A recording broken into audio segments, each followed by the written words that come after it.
Students today are living in a world where they most certainly need to be deeply formed to love what is true, good, and beautiful. But they also need practical skills and confidence that comes from real life experiences that they can carry into college, career, and life beyond. Our guest today began his first business at 17 because his parents gave him the space to take some risk early on and to have experiences that complemented his more formal education. He continues today to inspire young people to be real-world ready. You'll want to hear his story and our great conversation on this episode of BaseCamp Live. Mountains. We all face them as we seek to influence the next generation.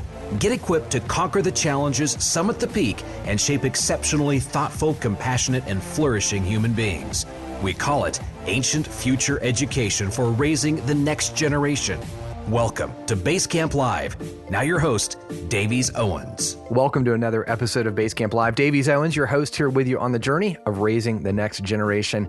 I often hear from people when I speak at schools or just from emails that are sent in, how encouraging it is to know that they're not the only ones out there doing this classical Christian thing. It is sometimes concerning that you've somehow joined this sort of eclectic group of people that are very different from your neighbors and very different from the school down the street. And I just want to encourage you as I travel and as I talk to people, there are so many people that are leading this movement. In fact, classical Christian education is the most rapidly growing segment within private school, Christian school education. And it's because so many people are realizing that what was actually done before, it really is what our world needs going forward. So this is not just a trip back into nostalgia land. It's an encouragement for how to raise a generation to take on the real world. And our guest today, Mitchell Slater, is very much one of those stories of someone who now in life, founder and CEO of Slater Strategies, but he grew up in Alaska where he learned early on the value of hard work and starting a business while he was still in high school.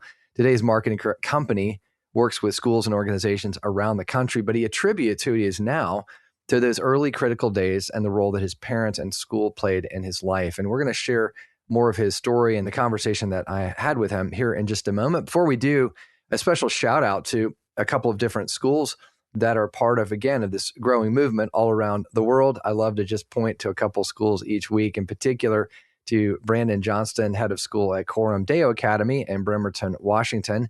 Brandon, thank you for being a part of the Zipcast and BaseCamp Live families, as well as to Christy Cooper, head of school at the Seattle Classical Christian School there in Seattle, Washington. We are so grateful that you were part of this big movement that we're all a part of, and I'm excited for you to hear more from Mitchell Slater and his story and the work he's doing to inspire the next generation. Before we get started with the interview, a special shout out to our sponsors for this episode, our friends at Wilson Hill Academy and the important work that they're doing, providing online classical Christian education, our partners with the Herzog Foundation and the training work that they do all around the country at no cost to Christian educators, including the training that I'm a part of, coaching for parent engagement. You can hear more and learn more at the Herzog Foundation's website. And of course, our friends at WisePhone, a great product that is an alternative to a fully functioning smartphone, both for us as adults and for our students, and our own partnership with Zipcast and the great resource we provide to schools all around the country to communicate and connect better with parents and teachers. All of those great partnerships and details are on our partners page. Without further ado, here's my conversation with Mitchell Slater. Mitchell, welcome to BaseCamp Live. It is awesome to be here. It's been a lot of years in talking about this, and now we're finally making it happen. It's finally happening. You beat me. I got to be on your podcast, and I was like, you've got to get on BaseCamp Live. So here we finally made it happen. Well, I would love for folks to hear a little bit of your story. You had a wonderfully unique upbringing in the wilderness of Alaska, and you're doing some incredible things right now that are really helping to form the next generation. But yeah, tell us a little bit of your story. Sure, man. Well, again, thanks for having me. And the story started technically in Florida. I was born in Florida originally, and then my dad got a job up in Alaska as a little when I was 11. So the whole family, we moved up to Alaska in 2004, and I'm one of four boys. Homeschooled my entire life. Never went to school. And I love being homeschooled. My mom's a rock star. None of us got into drugs or went to jail or anything. So I feel like she did a pretty good job.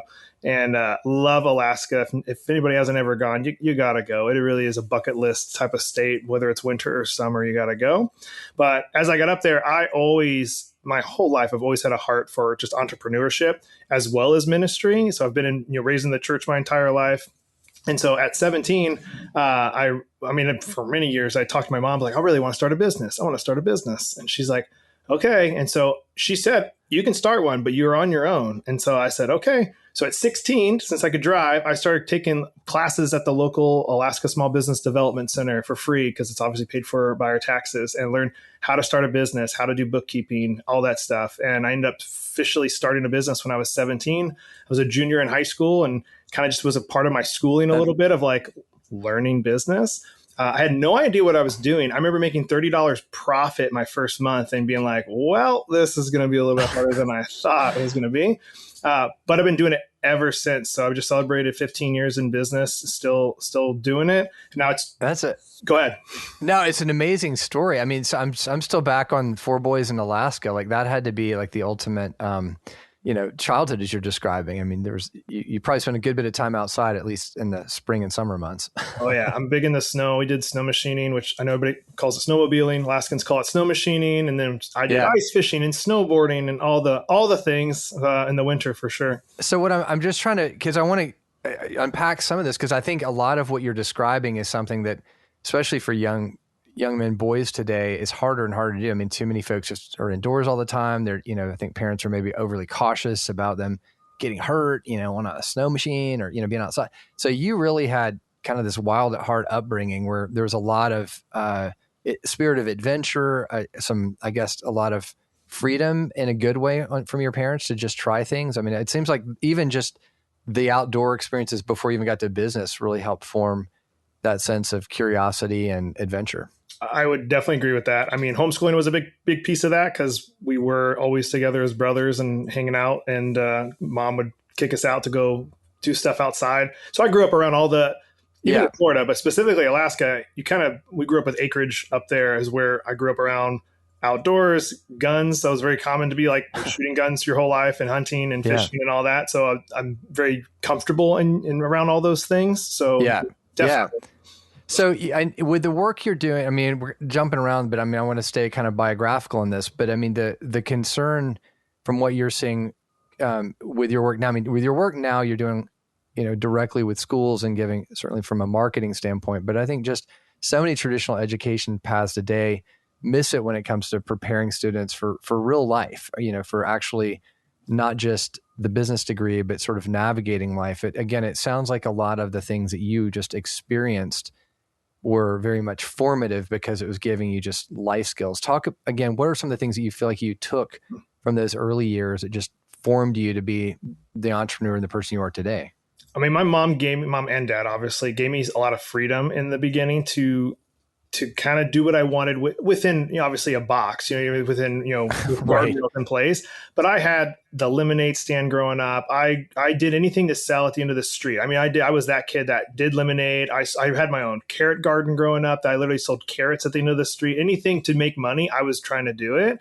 And my mom, she didn't, monitor that. She was like, hey, go for it if you want to. Yeah. So a lot of it was learning by me just figuring it out. And so very hands-on experience, not reading it per se in a book. Same with the business. I mean, she'd tell me, you're on your own. Like, I'll help you with like ideas or if you're struggling with something. But I was taking classes on my own at 16. And then I was like learning how to actually start a business license in the state of Alaska and learning how to do that with the government. And yeah. And you think, and that's right, that drive, where did it come from? I've honestly, since I was a little kid, I've always had it to where I didn't want to, and there's no knock on anybody who obviously works an 8 to 5. That sounded awful to me, to be like, I'm going to grow up and work for somebody for the rest of my life and kind of be in this 8 to 5 at an office. That just never sounded good. And I kind of saw my dad doing that. And I was like, and I knew he didn't enjoy it. I knew he didn't like it. I was like, well, I don't really want to do that. I want to have control of like what I want to do and do something I really enjoy. So I think it's because I saw it growing up going, I don't want to do that. Right. And I think what I'm hearing is, many parents, well-intentions are, they protect their kids because they don't want them to fail or get hurt. But it sounds like your mom really did a good job of just both cautioning you, but also giving you enormous freedoms. And through that, you were able to really, you had to go find your own way, which meant you had to own it and step out into ownership of business. I mean, that's really amazing at that age 16, 17, starting a business. And one thing they did not do, they did not force me or any of my brothers to go to college. They like said, if you want to, go for it. That was not a thing growing up that I was like, oh man, they're going to make me go to college or want me to go to college or pay for me. I knew they weren't going to pay for me to go to college. That was going to be, if you want to go, you're going to be on your own. And so I remember growing up knowing that. And I was one of the guys, I don't have a college degree. I did take some classes right out of high school at a local university at night while my story's kind of crazy because I got a youth pastor job at this little church right out of high school. I was 18. I actually became a youth pastor and was doing that while running my business. And I was trying to take some college classes. And because I was like, I always wanted to be in ministry. And I only took like 16 credits. And I was like, I can't do all these together. So I've never got a degree or anything. I've been doing this ever since. Well, you must have had, I mean, inevitably you hit some walls, had some failures. How did your parents react early on as you were sort of charging out to take on the world? And then you realized, gosh, this may not be so easy. And there was discouragement. What was their reaction to that? I mean, always supportive. It was also, I'm very obviously blessed to know when I ventured out, I knew I had a home to come back to if things really hit the fan, I was like, they're not going to be like, you're on your own. Like, you can't come back. So I knew that's a really nice mindset to be in, knowing like, I'm not going to live on the streets if this really does blow up in my face here. So that was nice, but they were always supportive. And I don't come from an entrepreneur family either. That's not, something that I was like seeing growing up. So it wasn't like they couldn't really help me with the business side of things if I had questions on it because they didn't. That wasn't their thing, right? Yeah.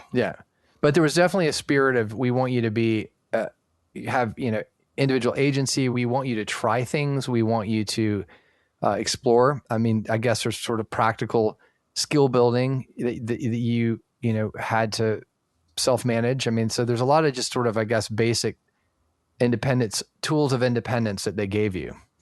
For sure. I mean, finances was one of the ones they did growing up. I remember math was definitely my subject. That was my favorite. But when I started getting into like pre-calculus and calculus, I was like, I hate this. This is awful. And I remember my mom did consumer math with me in like junior year or something. And I was like, where has this been my whole life? This makes sense to me. I was like, I'm going to use this later on in life. I was the kid that was like, why am I learning this? Because I'm not going to use this later on in life. I knew I wanted to be in ministry. I knew I wanted to be in business. And I was like, I know I'm not going to use this. And so consumer math was what really excited me because I was like, this will stick. And I'm going to be excited about using this going forward. Wow. A lot of people are like, what is consumer math? That sounds really helpful. Yeah.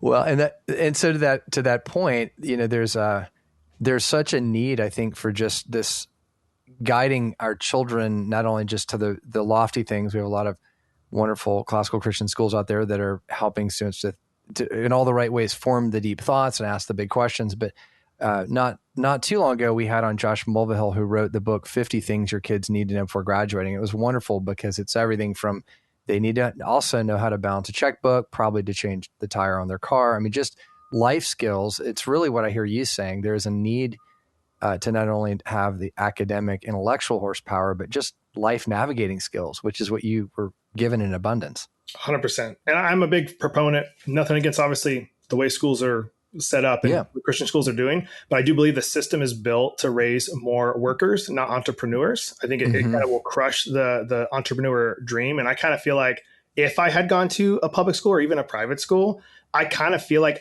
that would have been crushed in me because I had this freedom to do kind of what I wanted to do, what I felt like I needed to do. And I feel like, I mean, I don't know, because I obviously didn't do it, but I just know that the system it's not built to cater to the entrepreneur mindset of like start things, build things, and create things. Yeah, no, you're right. And well, why don't we take a break? I want to come back and unpack that a little bit more. I think I'm seeing nationally a shift, I think, from, especially in a lot of our private Christian and classical Christian schools. I mean, the idea of being only college prep, as if that's the flag at the end of the whole thing, is just get to college and you're done. And I think more and more it's like, no, we're really doing life prep, and life is a lot more than just academic prowess. It's the ability to really deal with all the stuff that comes at you. And I think I talk to people in businesses all the time who are just challenged by the number of graduates that are entering the workforce now that really don't have those basic skills, even if they nailed the SAT,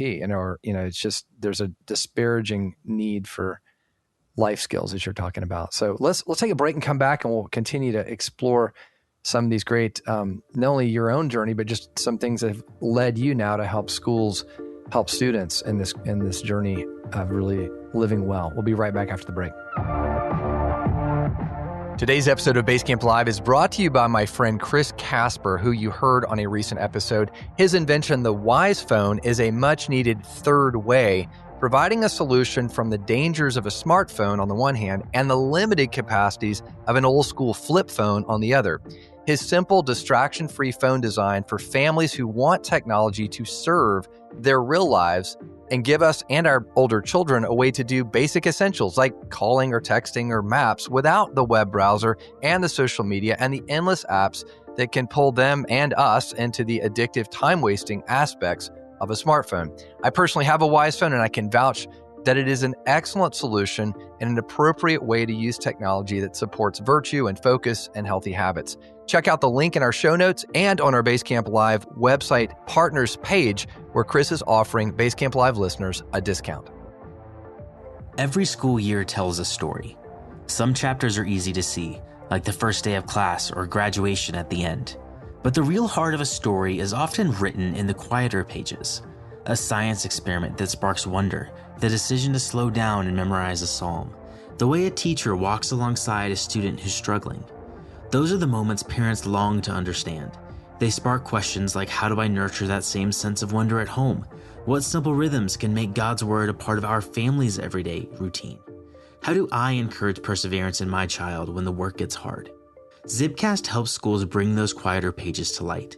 Each week, families receive a short 10 to 12 minute episode that pairs local updates from their own school leaders with syndicated insights from trusted national experts in both Christian parenting and education. Parents can easily listen anywhere on the go, on the drive to practice, while cooking dinner, or during a quiet walk. It's not another notice in an inbox, it's a voice that brings encouragement, clarity, and perspective. And in every episode, parents not only hear what's happening at their school and why it matters, but also gain practical wisdom that connects the school story to the home. Nearly 100 schools are already using Zipcast this year, and beginning in the fall or winter isn't too late. It can actually be the best time to start. If you're a school leader, your school's story deserves to be clearly heard. Visit zipcast.media to learn more. So Mitchell, you grew up in this amazing, enviable boyhood in Alaska, and then moved out into life and jumped into some seasons of doing ministry work. Bring us up to speed with where you are now and the work you're doing with schools. Sure. Well, after living in Alaska for, I think it was like 14, 15 years, I was youth pastor there for 7 or so. My wife and I kind of felt God calling us out of Alaska. And so we moved to Florida 8 years ago and been here since then, and obviously visit our family every summer up there because summers are awesome. But I've been doing marketing ever since. But it was about 5 years ago or so, I felt God tell me, man, you need to focus, because I was doing just general marketing, helping roofers, helping dog groomers, helping anybody needed marketing. And I was honestly losing the love for what I was doing, because I was like, it's just, I wasn't feeling fulfilled in what I was doing anymore. I was like, man, maybe I need to pivot. Maybe I need to do something else. And I felt the Lord tell me, you need to just focus, like pick something to just focus on. And so I looked at the list of clients I had, and there was 2 schools I had at the time. And I was like, those are my favorite clients. As I really kind of thought about it, they're my favorite. They're just good people. It felt really satisfying and fulfilling to say, oh, I'm going to help them get another student in their school, or help these kids find a school that teaches about the Lord, all that stuff. That was fun to me. I was like, you know what? It'd be cool to help more schools like that. And so that's when we took the company and I made a school division called School Success. And that's when I launched my own podcast, which I know you've been a guest on, called the School Success Podcast, and started interviewing school leaders from all over the country, learning from them and seeing what's making them tick and what are they struggling with, and sharing their journeys for other school leaders to go from. And that's kind of when that school marketing division was launched about 4 or 5 years ago. Wow. That is, and so you have a really, I think helpful vantage point, because you're seeing what's happening broadly and in schools. I mean, and you serve a broad base, not just classical, not just Christian. I mean, you have quite a broad spectrum of K-12 schools that are out there. To the comments, or to the conversation we were having right before the break, I mean, you do, so this sort of challenge of a lot of graduates are coming out of these schools. perhaps not as equipped as they could be for life skills or for broader application of education. I mean, so that's a lot of what you're seeing is because of that vantage point you have. 100%. And again, the support I got from my family to be able to just try and know that, hey, I might actually fail at that, and that's okay to fail at that, was really helpful. And that, just to park on that for a moment, I think that's one of those that's so hard, especially for those of us that are maybe more perfectionist oriented or rightly wanting to do things well. I had in my crazy life journey, I had a season for about 7 years where I had started a nonprofit with a good friend of mine, Michael Tremaine, who's a former Walt Disney Imagineer. So we built basically an innovation lab using, creative technologies and solutions to help nonprofits and churches. But one of the things that he really kept pounding in my head as a former Walt Disney Imagineer is that you have to be willing to try something even if it fails. And that's a very hard thing for a lot of folks who feel like they're not being faithful or they've not stewarded something well because they tried it and it didn't work well. So help me understand, as you were kind of going both through your own journey and as you look at what is needed with young people today, where is that opportunity to fail being offered? Where's it being offered, or how can people learn to do it? What do you mean? Well, I think it's a great, let me finish my thought. I think it's like, do you see that we're often not giving students permission to try something and fail? I mean, I think I'm wondering if that's the first problem, is like failure's never allowed. So therefore don't try something so everybody plays it safe. It seems like that's maybe you have to have the permission to even have a more entrepreneurial spirit. Yeah, I think our American culture kind of pushes that from its core of like, we don't want people to see us fail. I mean, if anybody's on social media, you don't post your failures, you don't post the bad pictures of yourself. It's like, it's all perfection. So to think that we're going to have something bad happen, that we feel like a failure, but I've learned way more from my failures than I have my successes of like, oh, I'm not going to do it that way again. I need to do it this way than what I would have read in a book about it. And so I know, but typically we don't. I know there's a lot of people out there that want to start a business, but they don't because they are afraid of failure. So they'll keep the safe option of like, let's go 8 to 5, make sure I guaranteed paycheck. And I get that, especially if there's benefits involved. So, right. But we foster. That's like kind of like our culture has pushed that we don't want to fail. I don't want to be a failure. Right. Yeah. And it's a real mess. So jumping back into then your observation, you're in schools. Talk about the work you're doing. You've been helping schools with marketing, but you saw an opportunity to bring students along in that process. Yeah. So when I was doing this for so long, we started helping schools with like, or your website, getting new students in with ad campaigns, all this stuff. And then I was like, well, schools need social media. Of course, they need to be, have social media accounts because that's where their prospective families are. So I was like, well, let's help them with writing an Instagram post, posting on Instagram, Facebook, all that stuff. And man, like it started out okay, and then it just started going downhill, and it was awful because what I realized is schools are super busy, which I knew that, but we would ask like, hey, what's happening at the school this next month? And then do you have any new photos from the school so we can post content for you that's actually your content, it's real. And we wouldn't get anything. They would be so busy, they wouldn't send us what's going on. So then what did we have to do? We had to post templated content, stock photos, and they're awful. Nobody likes those. They don't engage with them. And I finally told my team, I said, we're going to get rid of this service. We're not going to offer it anymore because it's just not of value to the school at all. And it looked bad on us. And so we were going to get rid of it. And then I go, man, there's got to be a way to think outside the box here. And how can we help these schools do this successfully? And I was like, oh man, the youth pastor brain in me kicked on. I go, how can we involve students in this? And I was like, oh my goodness, these schools have hundreds of little marketers at their school already. What if I could get a small team of students that I could teach and coach how to do marketing, that they can help their school do it? And then they can learn something that actually they can use later on in life into high school, into college, into a future career path if they want to start their own marketing company or get a marketing job. And that's when the program we just launched called SMT was born, which stands for School Marketing Team, or some schools call it Student Marketing Team, but it is School Marketing Team, where I teach students all over the country at different schools how to do marketing for their schools. Wow. And that has been super, super fun.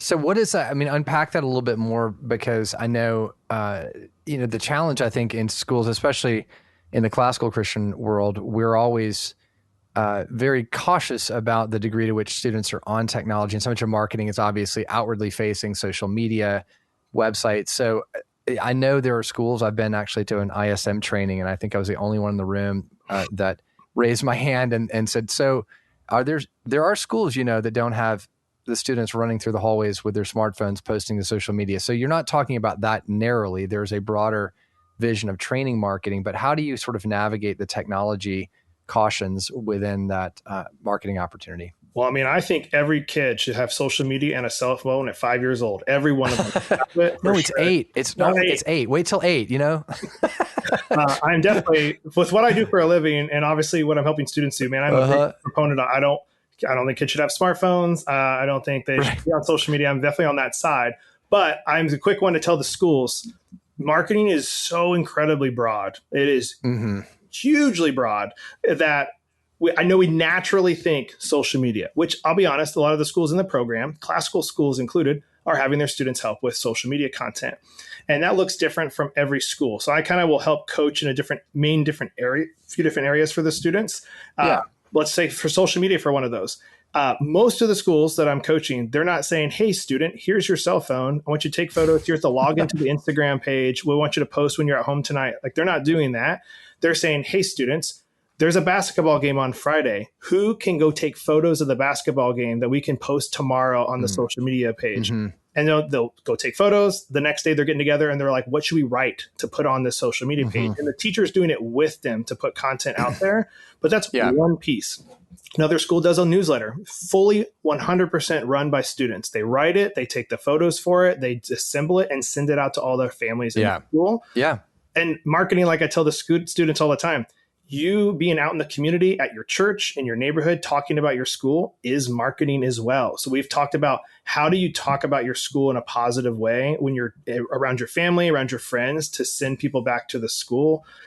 Even like how the school, one of my favorite ones is having the students picture that first time they went to the school and what did the campus look like? Was there light bulbs out? Was the greenery overgrown? Was it dirty? Like, all of that is marketing as well. What does your school campus actually look like online, but also in person? It's all marketing. So SMT handles a lot of different things based on what schools and students want to focus on.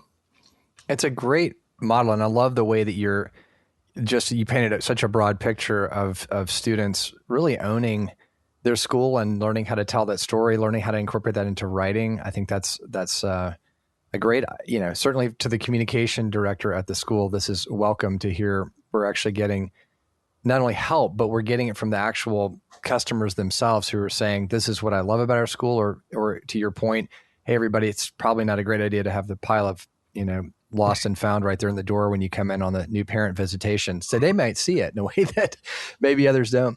We've had a lot of success with Zipcast of schools that have done something similar where they have sent students out to do, a question of the week or to do a testimonial. And so the more that it becomes the voice of your fellow peers and the population of the school, that's what tells the best marketing story. So I love how you're doing that. So explain, so how does that, from a programmatic standpoint, work? Is that a training that's done to the communication director? Is it done directly to the students? What is how do you engage the school specifically? Sure. It's evolved every year. We're in year 5 of the program. And this year was our best one yet with what we structured. We've been trying to add more tech. And so this year I had pre-recorded content that I would record based on different modules that the students could learn and grow from. And they can watch it at their leisure when they want to focus on something specific as a group. Typically, I try and tell them 5 to 8 students is that sweet spot. You don't want a whole class of 40 students if you're actually wanting them to do things, because that's just too many cooks in the kitchen typically. And then each school in our program, they get one-on-one call a month with me. And so that's like, okay, what are you focusing on? Is there a newsletter? Well, let's talk about what that looks like. We had a school this past week that had their call with me, and we're talking about target market. It was like, okay, we're going to write this content, but who are we writing it for? And so it was really good for them to think. I'm not giving them all the answers, so I'm letting them think. And I was like, okay, who do you guys think is the target market? Yeah. Like, oh, well, it's probably parents of kindergartners. Okay, how old is a parent of a kindergartner? Probably. And then and we got to work backwards to go, well, then we need to make content that's going to be used to be in front of that prospective person. And then where are those people? Are they on Instagram? Are they on Twitter or X? Like, then they start to go, oh, I get it now. And then this past week we talked about A/B testing of like, all right, when you put something out there, let's do 2 of them and see which one actually gets more clicks and more impressions. Yeah. So they're learning, again, it's not just social media, get on their phone and post it. That's probably the least. That's not the point. All this stuff. Yeah. Well, I love that, again, the overarching theme here, of course, the conversation is training students in skills that they can use for the rest of their lives. And I think whether they professionally go into marketing or not, a lot of the things, as you were talking about, even kind of reverse engineering that process is really a way to problem solve. It's a way to put initiatives together. As you're describing it too, I'm thinking about how many schools have like a yearbook group. This was sort of, for decades, you always had the students that worked on the yearbook, and they were kind of in the same way, taking pictures and capturing stories that became a single bound edition at the end of the year. This is far more dynamic, but in some ways it has some of that same idea of let's put together a little Green Beret team of students who just sort of really own this communication. Does it ever tie in with yearbook? It does, actually. There's some schools that it's a part of their yearbook team committee. Some of them, like this year, it's a separate extracurricular after school they get together. And then this year is the first year we actually had a school that it is a part of their curriculum. Like they're actually getting graded on the class, not by me, but they are getting graded for the class, getting credit and all that. And I was like, oh, that's interesting, because they were able to get funding from their state to cover the class, because the state, it was Arkansas. They had money available for people who were teaching business and marketing or something. And so that's amazing, Mitchell. So again, this is what you have is it typically done as a 1 year kind of commitment or 1 year class as such? Yep. 1 school year. So September to May. 1 school year. Mm-hmm. Okay. And then like year 2, are they kind of up on their own? Is that the assumption? They're kind of, you've given them the skills and they just keep rolling with it? Or is there a follow-up opportunity? Every group is a little different. So it's typically they just continue to go on the next year, and they can build off of it if they want, or most of them, they lose those students to graduating, or they go to do something else. And then I have a new team to work with. It's kind of up to them. It's molded to work with. No, I think that's great to have that flexibility. Hey, let's take another quick break. I want to come back and get your thoughts on a few more just practical words of encouragement on training life skills and equipping the next generation. We'll be right back. If you're seeking an education that helps your child thrive academically and spiritually, Wilson Hill Academy has spent years developing a model that I want you to know about. In their free guide, you'll see how their thoughtfully sequenced curriculum prepares students for college and how a biblical worldview helps them understand the world around them with clarity, and how their discussion-based classes teach them to think critically, not just what to think. You'll also discover how their teachers equip students to live purposefully for Christ. With accredited live online classes, your child can learn from master teachers anywhere with an internet connection, all within a community that has transformed families like yours. Download their free guide today at wilsonhillacademy.com/guide or in the link in our show notes. During this short break, I have a special invitation to all school leaders, administrators, and teachers. I want you to imagine for a moment stepping away from your everyday routine at school and diving deep into the rich foundations of Christian education, surrounded by world-class scholars, seasoned classroom teachers, and administrative experts with years of experience running schools with a lot of wisdom to share. That's exactly what the Herzog Foundation's Institute is offering. I've had the joy of serving as a training coach for the last few years, leading their 2.5-day training on spiritual formation and another one on parent engagement. They offer close to 50 unique training events ranging from board governance to marketing to classroom best practices. They even offer a training on how to teach the great books. And the best part of all, well, thanks to the generosity of the Herzog Foundation, these training events, including lodging, are completely free for Christian educators. Institutes are located around the country in beautiful locations, including at the Museum of the Bible in Washington, D.C., and the Reagan Library in Santa Barbara. Don't miss this incredible opportunity. Check out the details at theherzogfoundation.com. Mitchell, your story is so inspirational, and I know that those listening are probably thinking, I've got a child either in my home or maybe in my class that just I think would really take off if we gave him some room to be creative and be an entrepreneur. What are some words of encouragement you have to parents and educators when it comes to just giving them that freedom that was so important to you and that you're providing specifically through marketing?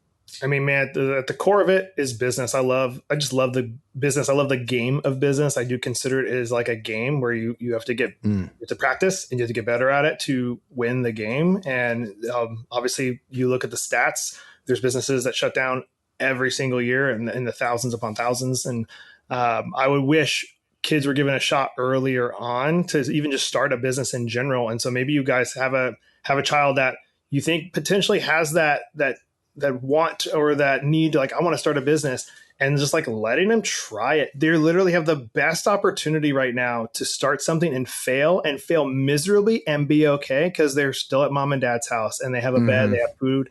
And a lot of people don't have that benefit. They start in their 30s or 40s and they go bankrupt and they lose their house and they lose all these things. So it's what a great opportunity for kids to get hands-on experience to just start a business if their parents are okay with the idea of them doing that. I have a 6-year-old and I'm like, it's so hard to like see him fail. It is really difficult. And I want to step in as this father and be like, I'm going to fix it. I'm going to make it better. But I know he's going to learn more from that failure of knowing something hurts or knowing something's not feel good. So I let it happen, unless he's going to get obviously severely injured or something like that. I'll step in, but that's kind of what I see this as. And he can do what he wants. I've told him that. I'm not pushing him into it, but I am highly encouraging him to be a business owner and to do something in terms of what he wants to do. The way I phrase it though, Davies, instead of saying, what do you want to be when you grow up? I've been trying to start asking him, what problem do you want to solve?